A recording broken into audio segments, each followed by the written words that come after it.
Bonjour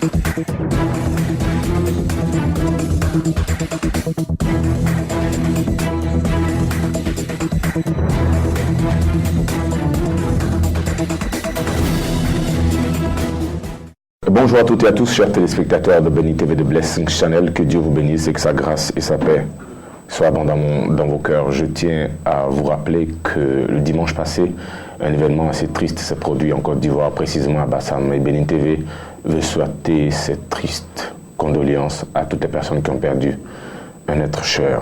Aujourd'hui, à ce Matin Afrique, j'ai un invité, un consultant, pardon. Il s'agit du révérend Benoît Kwasi, thérapeute de famille du Centre missionnaire pour la restauration. Avec lui, nous allons parler de comment encourager un comportement chez l'enfant. Bonjour, homme de Dieu. Bonjour à toi, Omarika. C'est toujours un plaisir de vous recevoir sur le plateau de Matin Afrique. Alors aujourd'hui, nous parlons de comment encourager un comportement chez l'enfant. Oui, bonjour à vous, chers téléspectateurs, vous qui nous suivez à travers ces médias. Je voudrais, avant de commencer, en tout cas, dire merci à toutes ces personnes qui nous appellent à travers les pays pour nous encourager et pour certains nous soumettre leurs préoccupations. Que Dieu les bénisse et leur dit que nous sommes toujours à leur disposition. Romarico, nous parlons de comment encourager un comportement chez l'enfant. Oui, il faut encourager certains comportements chez l'enfant. Le comportement, d'ailleurs, quand nous parlons de comportement, nous parlons de 5 éléments importants. Précisément, nos attitudes, nos motivations, nos intentions, les mots que nous utilisons et les actes proprement dits que nous posons. Alors, comment donc encourager un comportement souhaitable chez l'enfant? Il y a 4 méthodes, 4 moyens. Et ce matin, si Dieu nous permet, nous allons donc analyser 2 des 4 moyens pour encourager donc un comportement chez l'enfant. D'accord. Alors, ça veut dire que si un parent X veut que son enfant soit, on va dire, obéissant ou le premier dans ses études ou qu'il adopte un comportement qu'il souhaiterait, ces clés-là que vous avez données leur permettront de pouvoir arriver à ses fins. Effectivement, c'est là l'objectif donc de l'enseignement, c'est de pouvoir donc leur donner les clés pour encourager donc ces comportements. Allez-y donc. Alors le premier secret, c'est le renforcement. Le renforcement, le principe du renforcement consiste à faire suivre le comportement souhaitable par quelque chose que l'enfant apprécie. Quelque chose que l'enfant apprécie. Et là, il y a 2 types de renforcement. Il y a les renforcements verbaux et les renforcements non verbaux. Par exemple, lorsque l'enfant fait quelque chose que vous souhaitez, alors vous pouvez verbalement lui dire merci, c'est super, mais je suis content. Oh, mais ça me fait plaisir. Utiliser des mots gentils, de reconnaissance qui motivent encore l'enfant. Et quand l'enfant entend ça, il est stimulé, il est encouragé, il est motivé et il peut encore continuer de faire. Il fait même encore plus. Et ça, c'est très important. On peut utiliser aussi les renforcements non verbaux. Par exemple, faire un cadeau à l'enfant parce qu'il s'est bien comporté. Il a bien un cadeau. Voilà, faire une accolade, une caresse en passant et faire un signe de la tête pour lui dire quelque part que nous apprécions l'acte posé, nous sommes contents, même juste donner un sourire à l'enfant, ça motive et ça encourage l'enfant. Et voilà, et lorsque nous faisons ces choses-là, l'enfant est encouragé, il est motivé, il va chercher à se donner plus et cela va aller jusqu'à développer l'estime de soi, c'est-à-dire encourager et développer l'estime de soi et la confiance en soi de l'enfant. Alors, vous poursuivez alors? Oui, donc je voudrais encourager tous les parents à utiliser le renforcement pour encourager les comportements chez l'enfant parce que c'est une méthode très importante et qui marche à coup sûr parce que tout homme voudrait en tout cas être apprécié dans ce qu'il fait. Et voilà, et lorsque l'enfant sent cela, il est encore plus heureux et il fait plus encore. Ok, j'aimerais vous poser une autre question qui, en griffe, qui me vient à l'esprit maintenant. Et qu'en est-il quand l'enfant fait quelque chose qui n'est pas trop bien? Oui, et là, nous en parlerons. Nous en parlerons parce que lorsque l'enfant fait quelque chose qui n'est pas bien, c'est vrai, il y a une manière de traiter cela. Nous allons parler de cela dans les prochaines émissions sur comment on appelle, les punitions. Les punitions, voilà, ok. les punitions de l'enfant. Et ok. là, il y a beaucoup de façons donc d'amener l'enfant à changer sa façon de faire. Ok. Voilà. Mais pour aujourd'hui, nous parlons donc de comment encourager donc le bon. Alors, j'ai posé la question parce que je sais que quelqu'un quelque part est en train de nous dire, mais quand mon enfant se comporte comme ça, comment est-ce que je dois régler ça? La plupart du temps, il ne faut pas le blâmer. Il ne faut pas du tout le blâmer. Quand vous le blâmez, c'est comme si vous essayez d'amener l'enfant à ne plus se faire confiance. D'accord. Alors que tout le monde peut faire des erreurs. Voilà. Mais il faut soit montrer à l'enfant comment faire. Et là, ça fait partie aussi des méthodes. Pas de souci. On va poursuivre notre sujet d'aujourd'hui. Alors donc, le deuxième secret, c'est le façonnement. Le façonnement. Le principe du façonnement. Le premier, c'est le renforcement. Le deuxième, c'est le façonnement. D'accord. Alors, le principe du façonnement consiste à faire suivre un comportement souhaitable chez l'enfant d'une conséquence agréable pour l'enfant. Je dis bien d'une conséquence agréable pour l'enfant. Ça veut dire quoi? Ça veut dire que l'enfant sera récompensé seulement si il arrive donc à émettre le comportement souhaité. Ou bien même quand il commence déjà à poser des actes dans le sens de ce que nous souhaitons, nous commençons donc à travers des renforcements, l'encourager à continuer à poursuivre jusqu'à la finale. Mais est-ce que l'enfant ne peut pas faire semblant ou de devenir ce que les parents souhaitent qu'il devienne? Parce qu'on a tous fait ça quand on était jeune. Oui. Ton papa te dit d'aller dormir vers 16h, après avoir mangé à 14h, d'aller faire une sieste. Tu fais semblant d'aller dormir. Et quand tu te lèves vers 16h, il pense que tu as dormi, tu fais semblant de frotter un peu les yeux et puis tu donnes un cadeau. C'est faire semblant. Le papa, mon père particulièrement, il n'a jamais su ça. Oui, j'ai dit que l'enfant sera récompensé totalement que lorsqu'il aura émis le comportement souhaité. Donc, mais seulement nous l'encourageons à poursuivre, à continuer. Par exemple, va te coucher, va au lit, l'enfant au salon, il regarde la télévision, tu te laisses ça et va te coucher. Le fait d'abord, qu'il laisse ce qu'il est en train de faire, le jouer, et qu'il se rende d'abord dans la chambre, c'est un pas qu'il a fait pour aller se coucher. Voilà, donc nous renforçons cela. Et notre objectif, c'est de le voir se coucher et dormir totalement. Donc, la récompense que nous voulons lui donner, nous attendons à ce qu'il finisse donc de mettre le comportement souhaité avant de lui donner. Et l'enfant ira jusqu'au bout. Pourquoi? Parce qu'il sait que lorsqu'il aura fini, il y a une récompense qui attend dans ce sens-là. Et ça, c'est très important. J'ai mon petit garçon qui a 2 ans et demi, qui généralement, j'utilise, comment on appelle, le façonnement pour l'encourager parce que matin, quand on le réveille, non, je ne veux pas aller à l'école. Je dis, ok, tu ne veux pas aller à l'école, alors qu'il y a un jeu qu'il aime très bien qui se trouve dans le portable de sa main. Je dis, bon, ok, comme tu n'aimes pas aller à l'école, alors ton grand frère va jouer le jeu et toi, tu ne joueras pas le jeu. Si tu ne vas pas à l'école. Donc, il est obligé d'aller se laver et puis d'aller à l'école. Donc, quand il revient, alors il va réclamer ce jeu immédiatement en tant que parent. Alors, lorsque vous faites une promesse à l'enfant, il faut donc la tenir. Non, il faut la tenir. Si vous ne tenez pas votre promesse, alors là, l'enfant ne vous fera plus confiance et vous ne serez plus capable, en tout cas, de le conseiller sur d'autres choses encore. Parce que là, vous êtes vu comme... Je me souviens quand j'étais très jeune, mon père me disait, si tu passes au CP2, je t'achète un vélo. Je suis passé au CP2. Il dit, si tu passes au CE1, je t'achète un vélo. Je suis passé au CE1. Jusqu'au CM2, il dit, je t'achète un vélo. Il dit, si tu vas entrer en 6e. En entrant en 6e, je t'achète un vélo. Et il n'a jamais acheté le vélo. Alors, l'erreur, c'est que il n'a jamais acheté le vélo. Sinon, il a utilisé le façonnement pour vous encourager. Si tu arrives, j'achèterai. Généralement, ce qu'il devait faire, en lieu et place du vélo, il devait acheter au moins un jouet pour t'encourager davantage. Si c'est le jouet, je l'ai fait avec mon petit garçon. C'était un rêve pour moi d'avoir un vélo quand j'étais jeune, mais il n'a jamais fait. Je l'ai fait avec mon petit garçon, il voulait un vélo. Je lui ai dit, bon, si tu es le premier de ta classe, je te donne un vélo. Et puis bon, voici, il a tout fait. Et puis il était premier. J'ai dit, ok, là, tu vois, bon, comme c'est la première composition, je vais t'acheter donc tel jouet. Et puis, si la prochaine composition, tu es le premier, je t'achète le vélo. Et la prochaine composition, il était deuxième. Je dis, bah, tu vois, tu n'as pas pu être premier. Donc, je t'achète un ordinateur. Mais quand tu seras premier, je t'achète le vélo. Aujourd'hui, il attend, il veut être le premier parce qu'il doit avoir son vélo. Voilà. Donc, ça, c'est le façonnement. Nous essayons donc d'amener l'enfant, et encourager l'enfant à faire des pas à travers donc... Alors, homme de Dieu, je vais vous poser la question, puisque les hommes sont pratiquement les mêmes. Est-ce que que ces mêmes méthodes, c'est-à-dire le façonnement, le façonnement et le premier c'était le renforcement. Est-ce que ces mêmes méthodes ne peuvent être encouragées, utilisées aussi pour des grandes personnes, c'est-à-dire l'homme de Dieu? En fait, comme on le dit, c'est vrai que les personnes sont différentes, mais il y a des méthodes qui marchent pour les enfants et qui peuvent aussi marcher pour les adultes. Voilà, pour les adultes. Alors, d'ajouter le savoir-faire. Le savoir-faire, la sagesse.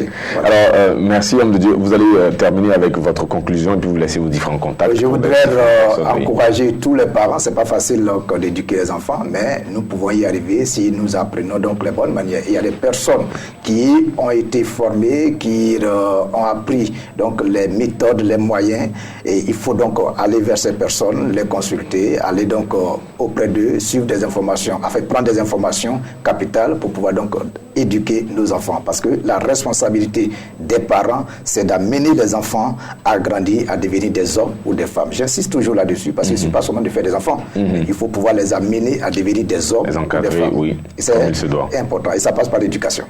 Alors merci, révérend pasteur Benoît Kouassi. Je tiens à rappeler que vous êtes thérapeute de famille au Centre missionnaire pour la restauration. Vous étiez là sur ce plateau pour parler de comment encourager un comportement chez l'enfant. On a vu deux clés aujourd'hui, à savoir le renforcement et le façonnement. Pour tous ceux donc qui veulent entrer en contact avec nous, et nous sommes au 07 88 24 21 07 88 24 21. Le préfixe est le 00225. Merci. Merci bien, homme de Dieu, et que Dieu vous bénisse. Amen. Amen. Alors, chers téléspectateurs de The Blessing Channel, bienvenue à Matin d'Afrique. Si vous venez de nous prendre en marche, je vous invite maintenant à recevoir nos invités de la DCM. C'est parti.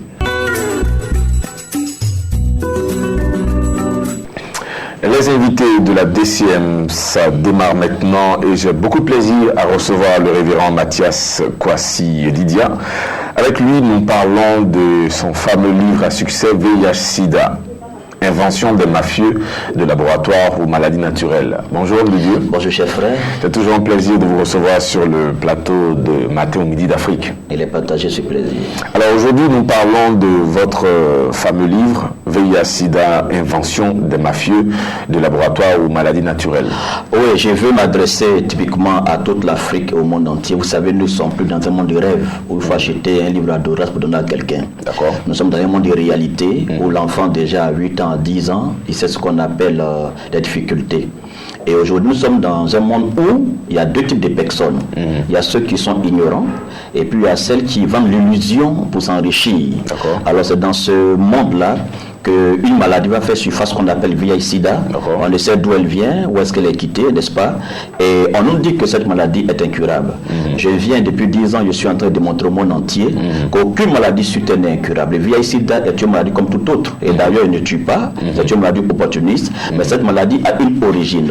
Alors je veux dire à toutes ces personnes en Afrique, dans le monde entier qui souffrent du VIH-Sida, j'ai déjà dit partout qu'elles sèchent les larmes. Désormais, le VIH-Sida se traite, se guérit par la pure alimentation. Ce n'est pas de la prétention. Vous savez, il y a 10 ans en arrière, un jeune homme parlait du VIH-Sida. Tu aurais cru. Mais aujourd'hui, c'est les médias et partout, je vais dans toutes les nations, je parle du VIH-Sida accrédité.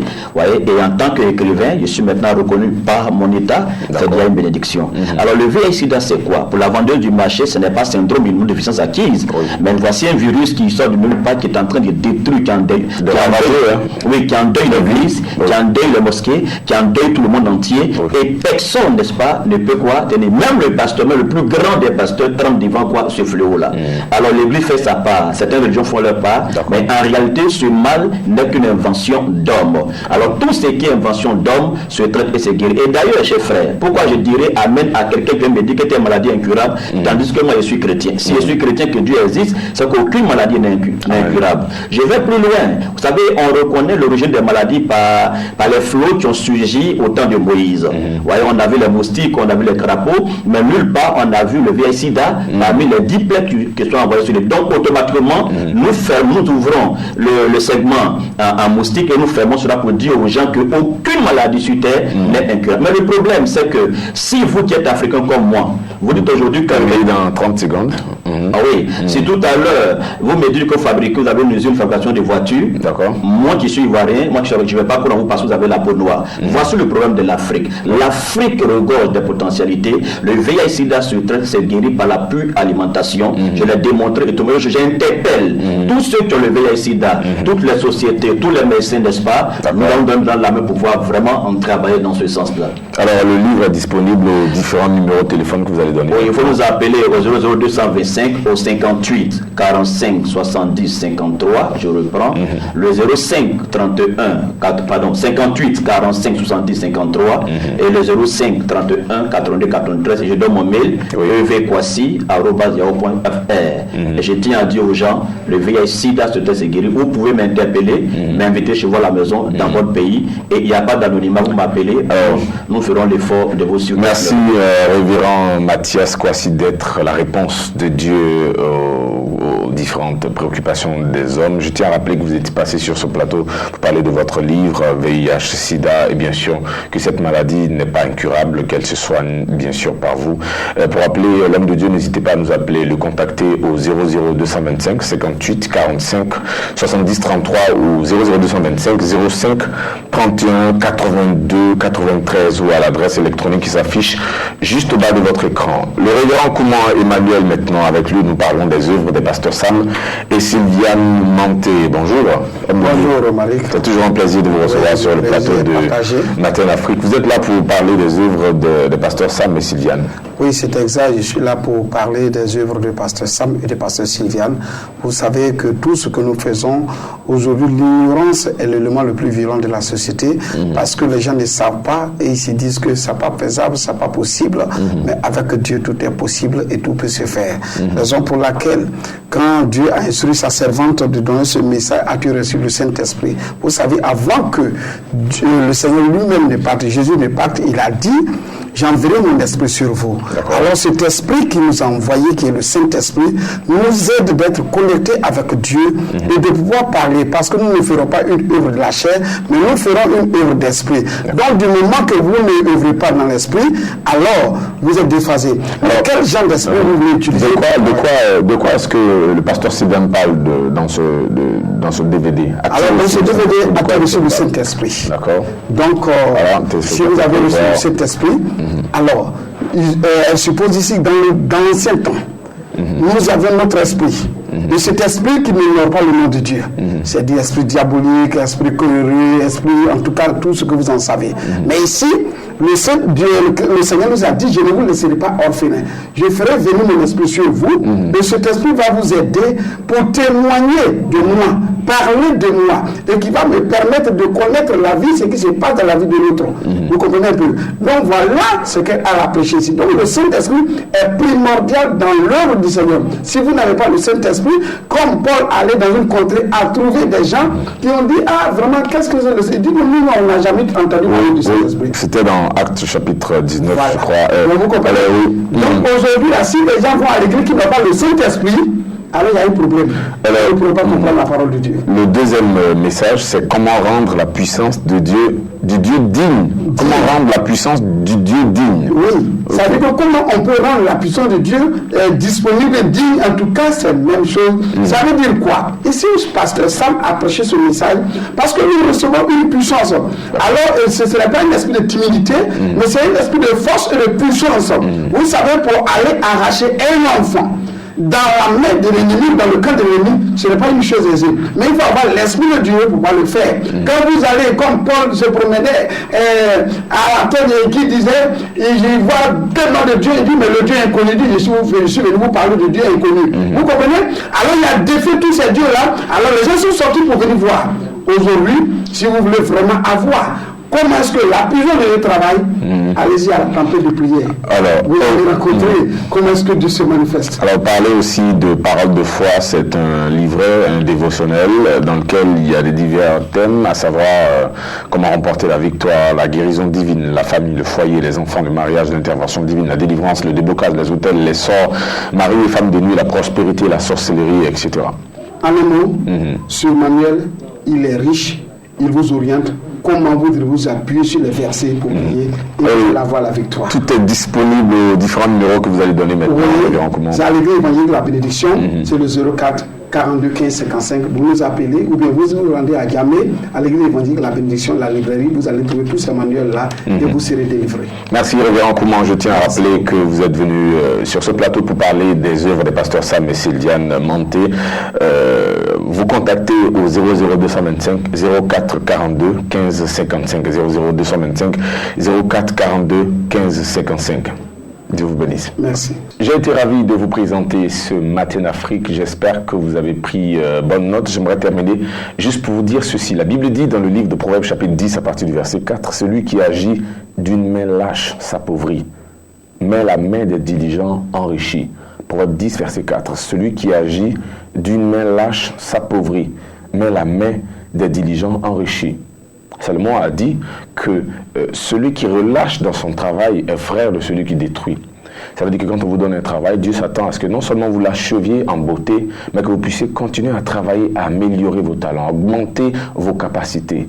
Optimisez vos talents, soyez le meilleur dans tout ce que vous faites. Si vous n'avez personne pour vous aider, l'Esprit de l'Éternel est là pour le faire.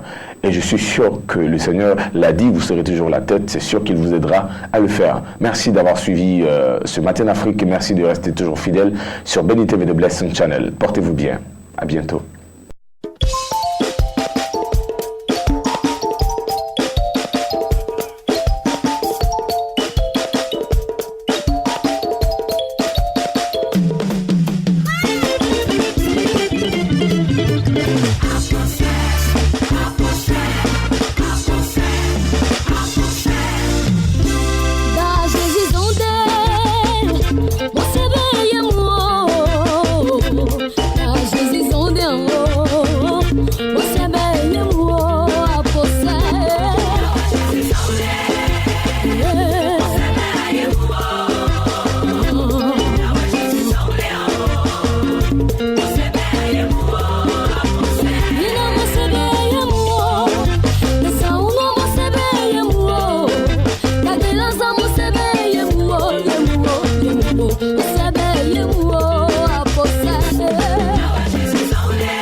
Jésus